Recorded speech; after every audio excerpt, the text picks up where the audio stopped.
唔好去做嗰啲令人難受嘅事，不但丟架，更加丟德。你做一件令人哋難受嘅事，當人哋有呢個難受嘅感覺之後，呢啲就係你調翻做黑仔嘅時間。人係有磁場，所有人都想你好，你嘅磁場一定好，佢可以拉住你靠近好嘅事情。當所有人都好恨你嘅時間，呢個磁場就會令到你倒霉啦。所以你唔好故意令到人哋難受，唔好覺得自己可以控制人哋嘅心態，覺得自己好犀利。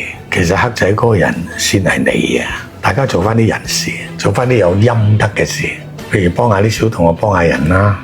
做完咗之後，不求有報，行開得噶啦，唔需要講出嚟啊！好事係絕對唔需要同你講。嗱，仲有一件事要提醒下你哋，講嘢唔好陰陽怪氣，唔好咁陰陽，呢個係非常唔好嘅嘢。但凡你對呢啲有研究嘅都知道，呢啲係最損人哋嘅陰德。